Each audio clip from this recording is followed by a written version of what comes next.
different stages of the software development life cycle where testing is conducted. We have individual components, then we can cluster it into group component. Then, as a whole system, we can say take it as a single unit, and based on the customer requirement, we will take it as a single unit and we will check it. So, in a different category, we can have different kind of testing. Suppose we are testing the individual components, it is come under unit testing. It's a group of components that tested together, mean that is integration testing, and the system as a whole we are checking in that is system testing, and the system as a whole with customer requirement satisfaction, we can testing it that is acceptance testing. Okay, so these are the various levels of testing. Um, each phase or each level can have sub phases or sub levels. Okay, so depending on the complexity of the process or application, we can have a sub level also. So in unit test, as I said earlier, single component is tested. So collection of separate single components are tested independently. Mainly we will detect the functional and structural defect if there is anything there in the particular single unit. We will check it out. In the integration testing, several components are tested as a group, and the tester investigate component interactions also. So during the interface, so when we club together whether it's working properly or not, that is also we are checking. Usually after checking the single components, we can club it together and we are doing this integration testing. Okay. Then proper interaction of the component interfaces is also mainly focused.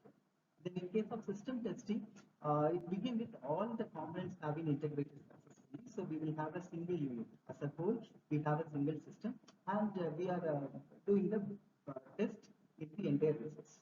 Okay, at the system level, the tester looks for defects, but the focus is on evaluating performance, usability, and reliability. So we mainly focus on performance, usability, and reliability. Then the last one is based on the customer requirement. In the sense, it is acceptance testing. So based on the individual client, whether are we satisfied with all the requirement? Are we created a correct product? That we are trying to check. That is happen in the acceptance testing. It is actually happen during the final payment of the system development.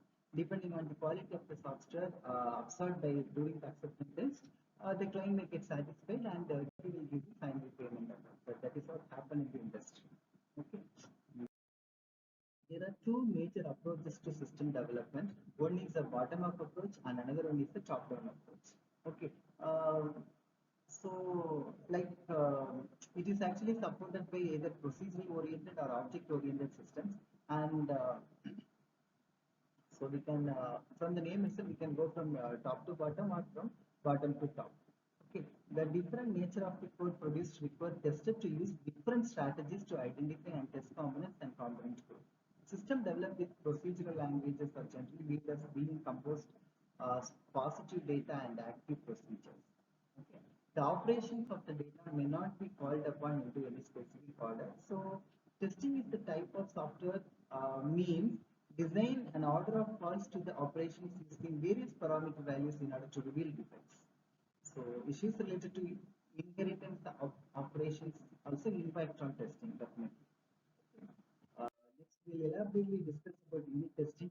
As I said earlier, we are doing the testing on independent single units. Okay, it's a procedurally oriented testing. It's a procedurally oriented software system, and the diagram explains the major components present in this unit testing. That is procedures and function, class, objects, and methods. Procedure-sized reusable components, small size components are components from an in-house reused library. Okay, so COTS means nothing but commercial off-the-shelf software. Okay, so a unit is the smallest possible testable software component, and it is traditionally viewed as function or procedure implemented in a procedural or imperative programming language. Okay, if object-oriented system in object-oriented system, both the methods and the class or objects have been suggested by researchers as the choice for a unit. A unit may also be a small-sized commercial off-the-shelf software component purchased from an outside vendor also. That is also possible. Some components suitable for unit test are mentioned in this diagram. Okay. Then, no matter which type of component we are using, the smallest testable components are